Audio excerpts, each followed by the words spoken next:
onde surgiu, né, esse movimento artístico? Ele vai surgir lá na Itália.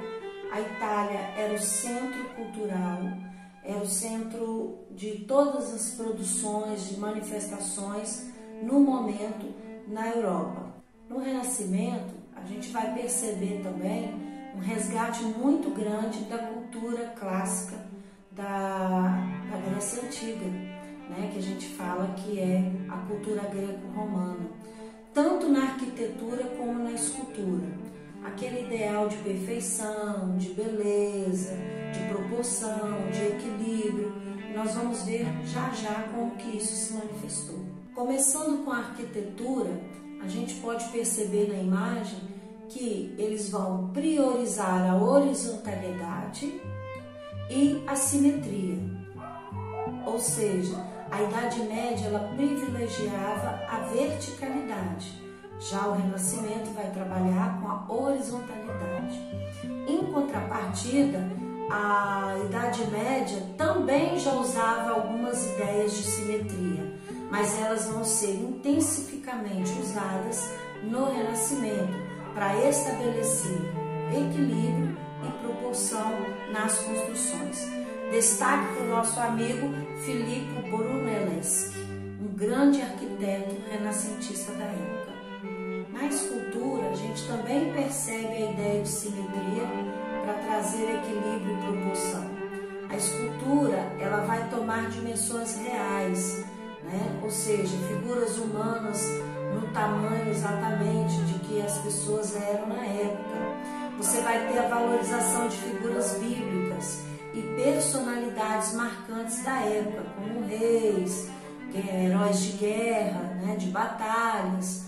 Eles vão utilizar o bronze e o mármore como matéria-prima principal para esculpir essas esculturas.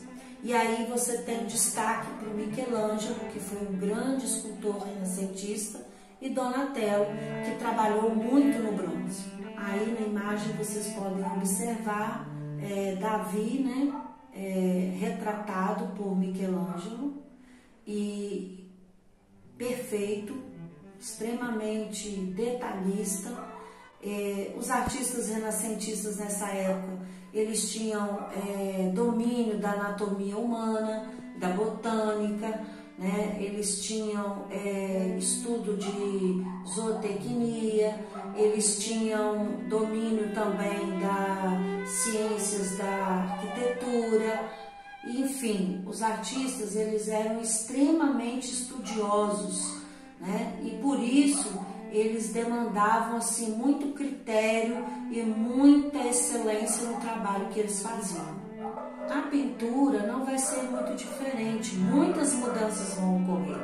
Por exemplo, o uso de tintas já elaboradas à base de mistura, destaque para o uso das telas, né, que até então era muito pouco usada na Idade Média, e também das tintas à base de mistura de elementos químicos.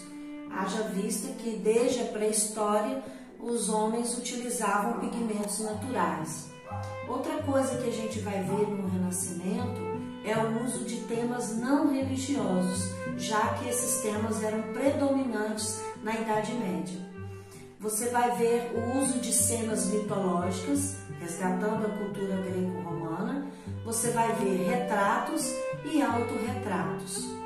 E o mais interessante é o uso da perspectiva, né? Filippo Brunelleschi desenvolveu esse conceito matemático, que é uma ideia de profundidade, reafirmando os princípios do movimento renascentista, que era a racionalidade e o rigor científico. Vocês podem observar aí na imagem de Rafael Sanzio, um grande artista, pintor renascentista, onde ele usa a perspectiva para estabelecer a ideia de profundidade. É como se a imagem estivesse dividida em vários planos. Você tem um primeiro plano, um segundo, um terceiro, um quarto. Quantos planos o artista desejar construir? E como não esquecer da técnica do esfumato? Opa, o que é isso? Não é isso que você de repente possa estar pensando, mas esfumato era uma técnica onde eles usavam a transição de cores, o claro e escuro, sem linhas e sem contornos. E de extremo rigor, né? Não só na produção, artistas como Leonardo da Vinci, né? O grande artista renascentista, o grande artista da história da arte, ele usou essa técnica para fazer a obra da nossa linda Mona Lisa. Mona Lisa é o ícone, né, do Renascimento. Mona Lisa é uma referência contemporânea para nós, né? Por isso existem milhares de releituras da obra de Mona Lisa. Em cada contexto histórico é possível fazer uma Mona Lisa diferente. E a Mona Lisa, ela marcou esse movimento, não só esse movimento artístico, como ela também mostra o estereótipo feminino da época, como as mulheres se comportavam, como as mulheres se vestiam, né? Como as mulheres reagiam mediante a sociedade. Então, é um quadro ícone para os nossos estudos. Lembrando que Leonardo da Vinci não só foi um grande artista renascentista, mas ele é uma referência dentro do universo da arte. Leonardo da Vinci é considerado um artista completo. Ele era médico, ele era arquiteto, ele era músico. Então, ele dominava várias áreas de conhecimento. E não só a ideia de pintar, mas também a ideia de esculpir e de construir. Vocês podem ver aí nas imagens os protótipos, né, que ele construiu, um tratado, né, de físicas, de simetria, de proporção. E também na obra A Santa Ceia você vê nitidamente o uso da perspectiva, né, dentro do quadro, muito bem resolucionado. Outro artista que vai se destacar no Renascimento é Michelangelo, não só pelas suas esculturas, mas pelas suas pinturas também. Você tem aí a criação do mundo, você tem o teto da Capela Sistina, que ele pintou minuciosamente, com riquezas de detalhes, utilizando não só figuras bíblicas, mas cenas mitológicas também. Então, Michelangelo também tem o seu lugar, né, tem o seu reconhecimento como um grande artista renascentista. Não só na arquitetura, na pintura ou na escultura, mas a música e a dança também tiveram suas transformações no Renascimento.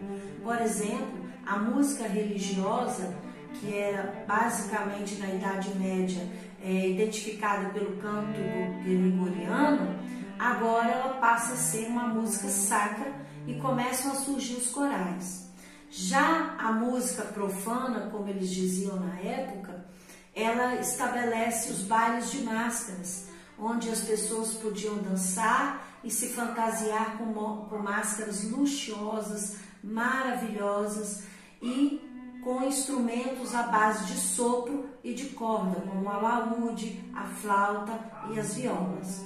Bem, como não falar de baile de máscaras no Renascimento sem falar de Romeu e Julieta, essa história romântica maravilhosa da nossa literatura. Mas eu não vou contar para vocês, porque quem vai contar é a professora Letícia no próximo vídeo. Fiquem bem, um abraço e até a próxima!